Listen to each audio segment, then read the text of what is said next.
Соседка пригласила Николая на кофе и спросила: «Ты как долго можешь в постели?» Да когда как. Если будильник выключен, то могу и до обеда.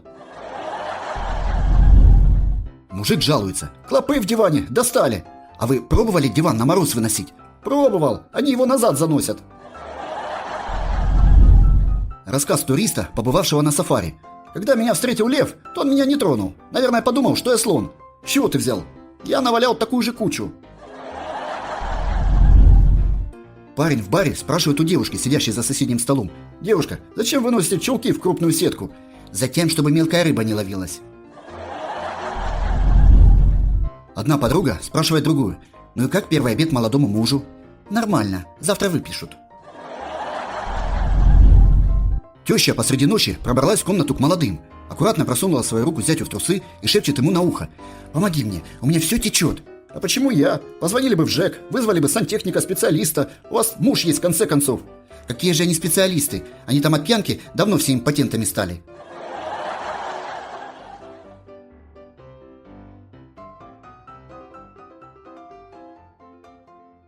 All right, everyone's presentations are done. Nick, the manager, said as he tried to move the discussion forward. Excuse me, I haven't. I recently found out something. Nick interrupted me and began to speak.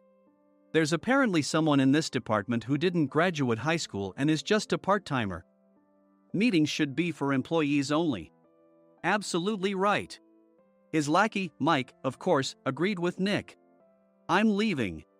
After leaving the meeting room, I started to shut down my computer.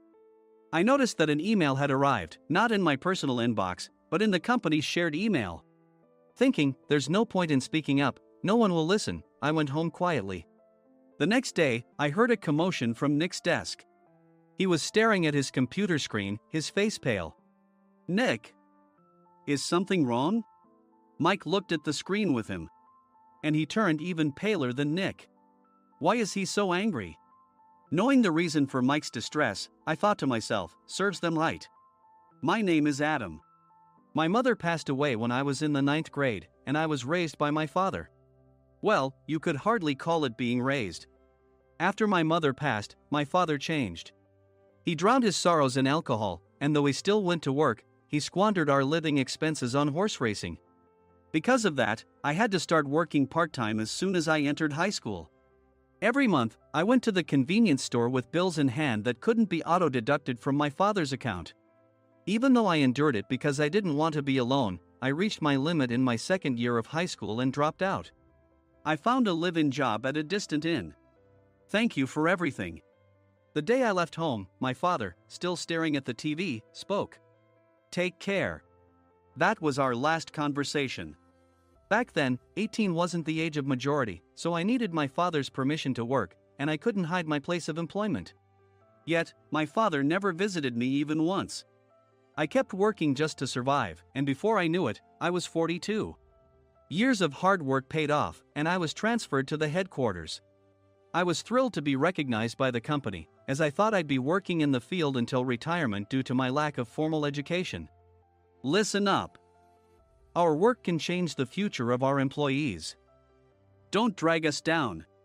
On my first day after the transfer, Nick, dressed in an expensive suit, spoke sternly. There was a reason for this. Our inn was located in a prominent tourist destination, known so well that everyone in the state could sing its commercial jingle. At its peak, we had 5 locations within the state. But that was long ago. Due to financial difficulties and aging facilities, only the place where I had worked for many years and the original establishment remained. I was prepared to lose my job anytime, but now there was a glimmer of hope. With the rise of social media, the tourist area where the inn was located started gaining attention again. Depending on how hard the sales department, where I was transferred, worked, we could either thrive or be forced to give up this prime location to the new hotel chains continuously popping up. For Nick, who had switched careers from another industry to strengthen our sales, this was a battle he couldn't afford to lose. I understood why he had to be strict. I will do my best. Nick sneered at my enthusiastic declaration. Did you not hear what I said? I'm sorry. I thought I was listening carefully. Out of habit from years of customer service, I apologized reflexively, though I had no idea what had offended him. Someone was watching me with a smirk. In this department, there are those who are expected to excel and those who have been shoved here because they have nowhere else to go. You are the latter. It was Mike, the section chief. He's 7 years younger, at 35. But he was called to headquarters much earlier than I was and had been moving around within the headquarters ever since. I'm not jealous, but I can't accept that he's my boss. Graduating from a prestigious university, he has an unusually high pride and caused many problems as a newbie, making things very difficult for me when I was the front desk leader. When I found out Mike was transferred to the sales department a month before me, I was disheartened. Mike is right. With just a middle school diploma, there's not much you can do. Don't even think about achieving results.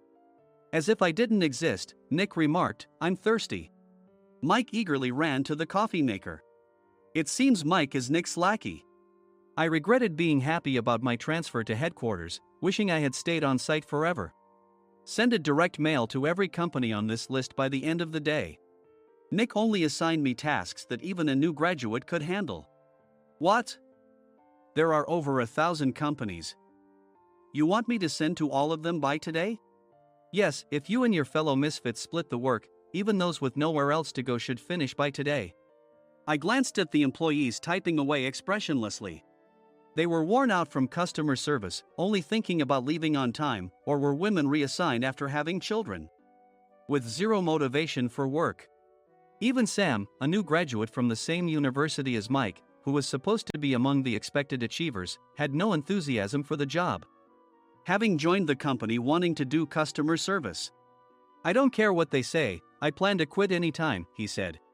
Only Nick and Mike were highly motivated, making all the decisions between the two of them. I originally only wanted to work at the inn to survive and had no particular attachment to this job. I swallowed my words, thinking I had no right to reprimand them. About a month after the transfer, Nick told us with a frustrated look, "To commemorate the 50th anniversary, we've decided to create a plan exclusive for one group per day." Originally, Mike and I were supposed to come up with it, but our president, Mr. Thompson, insists on hearing everyone's opinions. "So, you all get a chance." As Nick explained, Mike began handing out prints. "Make sure not to embarrass Nick. If your ideas are half-baked, you'll have to redo them." It seemed that they had printed his handwritten notes by Mr. Thompson, which included several questions and a section for free responses. It made sense why Nick had to seek our input, given that all responses had to be submitted to Mr. Thompson. We were given a week to think about it, and a meeting was scheduled to compile our ideas. My plan is to let guests enjoy both the old and modern America. Nick began the presentations. Guests would watch a master confectioner at a nearby traditional sweet shop make sweets in front of them. The welcome drink would be premium tea in a bottle. Nick's plan was certainly attractive. After his presentation, Nick called on us to present in the order we were seated. Just as I stood up for my turn. "All right, everyone's presentations are done." "Excuse me, I haven't. I recently found out something." Nick interrupted me. "There's someone in this department who didn't graduate high school and is just a part-timer." He was likely talking about me. I joined the company as a part-timer and was made a full-time employee when I turned 20. That was 20 years ago, so Nick and Mike probably had no chance to know until recently. Meetings should be for employees only. Absolutely right. After that, Nick kept creating opportunities to solicit everyone's opinions, purposefully excluding me from speaking. The meeting unexpectedly heated up and went past the scheduled end time. A few people asked to leave, and the discussion continued with the remaining few. "Still here?" Normally, you'd leave in that situation. Though I had no attachment to the job initially, hearing kind words from customers made me want to make them happier. For someone like me, with nowhere to go, the inn was my home and customer service was my life. I felt pathetic about my current self. "I'm leaving." I left the conference room and started shutting down my computer. I noticed an email had arrived, not in my personal inbox, but in the company's shared email. Thinking no one would listen to what I had to say anyway, I quietly went home. The next day, while preparing the DM as instructed, I heard a commotion from Nick's desk. In his haste to stand up, he hit his knee on the desk. He stared at his computer screen, his face pale. "Nick!" What's wrong? Mike, thinking he should be the first to rush over, approached Nick while still wearing his coat. He peered at the screen with Nick. And he turned even paler than Nick. Why is he so angry? Who is responsible for this company? Nick, more irritated than ever, asked, and Mike answered without checking. Probably Sam. Sam wasn't there because he was attending a morning training session for new hires. Nick gave up on getting angry and returned his gaze to the screen. They were looking at an email that arrived right after the end of the working day yesterday. Apparently, no one, including me, had checked it before leaving. The email was from a large company that used us for their annual employee trips. The president and executives of that company also frequently used our services personally. President of the company, Mr. Mason himself, had declared that neither he nor his company would ever use our services again. Well, some companies cancel their employee trips or stop using our services due to financial struggles. Let's just move on. Mike kept wiping the sweat from his forehead with a handkerchief. Knowing why Mike was so agitated, I quietly watched their interaction. Do you know how much revenue we get from that company? We can find other guests to fill the rooms, but we'll lose the banquet costs, gift shop revenue, rental car fees, and more. Moreover, the gifts were supposed to be prepared by the traditional confectionery shop involved in Nick's proposed plan. If it's known that we incurred such a huge loss at this critical time, Nick's position in the company would be jeopardized. Nick took a deep breath, seemingly trying to calm himself. All right, Mike. Go to New York right now and apologize to Mr. Mason. What? You're coming with me, right? I have urgent work to do. I trust you, which is why I'm entrusting this to you. Please. Mike, believing Nick's sincerity, agreed with a determined look on his face, saying, yes. That's Nick for you. Even if Mike went to apologize, Nick would shift all the blame onto him if the client didn't change their mind. Well, it was Mike's fault to begin with, so it served him right. About 3 hours later, Sam answered a call from somewhere and repeatedly apologized, saying, I'm very sorry. Everyone watched to see what was happening. After ending the call, he informed Nick with a weary tone. When Mike arrived at the client's company, he only made things worse, further infuriating Mr. Mason. He was demanding, get his boss here immediately. It was no wonder Sam was exhausted, dealing with such a call right after returning from training. What is that idiot doing? All right, Adam, you're coming with me. If sacrificing Mike didn't work, then I must be next. Normally, I'd want to refuse at all costs, but I saw an opportunity in this situation. If I can be of assistance, I'd be happy to join you. I obediently followed Nick, and we flew to New York. When we introduced ourselves at the reception, it became clear how serious the situation was, as the receptionist personally escorted us to the president's office. Angry voices leaked through the door, making both Nick and me uneasy. Excuse me. I'm Nick, the supervisor. I understand my subordinate has caused you trouble, and I deeply apologize. Nick, with his experience in the corporate world, knew enough to offer an apology before excuses. However, his customer service skills left much to be desired. I sighed as I saw Mike trembling like a small dog in the corner of the room. What kind of training are you giving your subordinates? Mr. Mason glared at Nick with a red face. The intensity of his gaze made even Nick take a step back. Regrettably, I joined this company only 2 years ago and was unaware of Mike's issues. I should have identified his shortcomings sooner. Indeed. I should have realized sooner. No sensible person would come to apologize and then give a lengthy presentation on the drawbacks of not using their in. Nick froze, his mouth slightly open. Suspecting the worst, I picked up the documents that had fallen to the floor. It seemed Mike hastily prepared these documents on the plane, listing the disadvantages. Disadvantage 1: if you change the venue for the company trip, employees might suspect it's for cost-cutting reasons, leading to a negative impression. Reading it aloud half-jokingly, Nick snatched the papers from my hand and checked the contents with a furious expression. Among the stack of documents was a receipt from a nearby convenience store's copy machine. I felt a pang of dread, hoping he hadn't shown the receipt as well. What do you think he said when I asked what kind of nerve he had to do this? I'm very sorry. Faced with the dire situation, Nick must have thought there was nothing left to do but apologize. In a voice smaller than I'd ever heard from him, he uttered words of apology. He said, "I'm a Harvard graduate. I don't believe I said anything wrong. Mike, what have you done?" Forgetting his plan to pin the blame on Mike, Nick yelled loudly, even in front of Mr. Mason. "I didn't do anything wrong. You're still saying that? Look at him." Mike pointed at me with a shaking hand.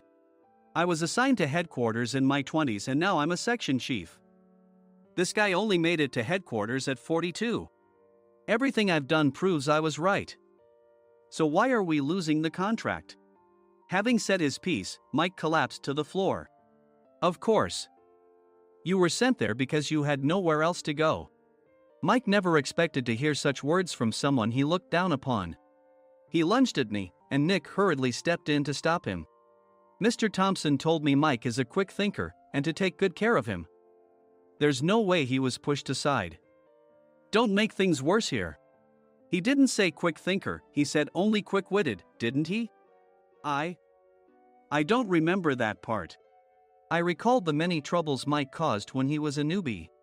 When Mike was on the front line, his pride was so high that he never apologized to customers. Customer service, especially in our job, doesn't work alone. It brings both good and bad situations. If the front staff or housekeepers made mistakes, or the cleaning company didn't properly clean a room, one had to apologize to the customers regardless of personal fault. Mike, in such situations, would never apologize, insisting he wasn't at fault. This often angered customers, and as the front desk leader, I frequently had to apologize on his behalf.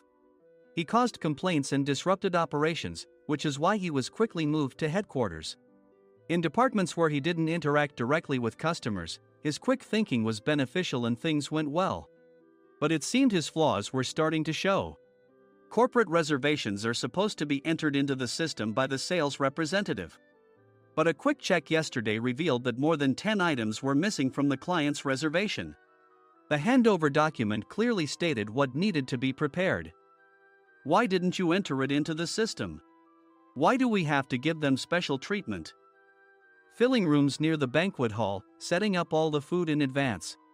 Specifying the brand of wine, they're too demanding. No wonder he always angered customers, I thought, feeling a headache coming on. Grouping them in rooms near the banquet hall is for our benefit too. It makes it easier for the staff to set up beds and serve breakfast since everyone's schedule is synchronized. As for the other requests, Mr. Mason suggested them to lighten our load. I didn't know that. Nick finally seemed to realize that Mike was the one who had angered the client. What did you say to them? I just told them we wouldn't give them special treatment anymore. We shouldn't waste effort on things that don't bring in money. I was utterly exasperated at his lack of understanding of customer service. Of course, we shouldn't comply with unreasonable demands. But carrying over successful practices from past stays makes customers feel remembered and enhances their experience. Good memories encourage repeat visits. That's part of our job. I looked down at Mike, who was sitting on the floor. In our job, nothing is a waste. Mr. Thompson likely moved you to the sales department, hoping you'd finally understand this. How do you think he feels now that you've failed to meet his expectations? Mike, tears in his eyes, fled the president's office. I was amazed he still hadn't apologized. You have it tough, Adam. It's okay, we're all employees of the same company. I deeply apologize for this disrespectful incident. Especially after all the care you've shown us. If it weren't for you, Adam, I really would have stopped staying here. When I heard you were moving to the sales department, I was willing to reconsider if you handled it. Seeing us talk so amicably, Nick's face contorted. Do you two know each other? Adam's service is excellent. I always requested him specifically. Normally, we don't accept specific staff requests, but we made an exception for Mr. Mason, adjusting my shifts accordingly. He had personally stayed at our hotel just before my transfer, and during casual conversation, I mentioned, I'm moving to the sales department soon. If I hadn't told him then, things could have been much worse. Please continue to take care of us. I look forward to it. On the return flight, Nick awkwardly offered me a can of beer. It's still working hours. Of course, I had no intention of forgiving him for a single beer. Nick might try to pin everything on Mike and avoid any consequences. While pondering this, a startling fact came to light. Nick, the tea bottles for the plan have arrived. I handed Nick a bottle labeled with our inn's name. They look good. What are you talking about? These are plastic bottles.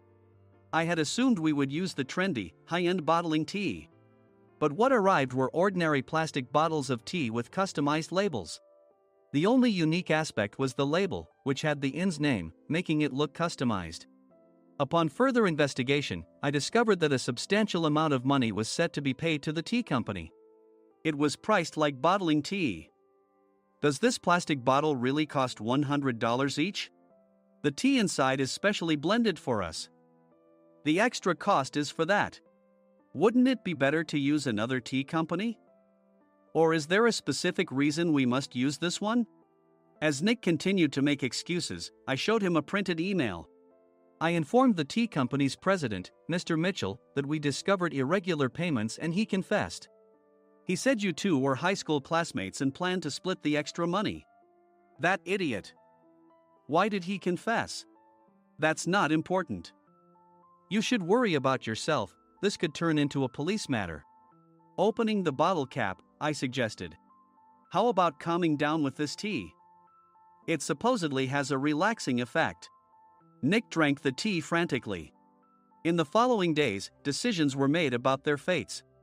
Mike was reassigned to the General Affairs Department, with no chance of transfer or promotion, as per Mr. Thompson's orders. As for Nick, since the payment to the tea company hadn't yet been made, he narrowly avoided legal trouble. Instead, he was encouraged to leave the company, and to avoid further complications, Nick submitted his resignation. Rumor has it that connections between HR departments have made it difficult for him to find new employment. Even though it was good to have those two gone, something unexpected happened in the sales department. Everyone became motivated and united in refining the 50th anniversary plan. In the end, my plan was adopted. We collaborated with the Tourist Information Center to provide personalized guides.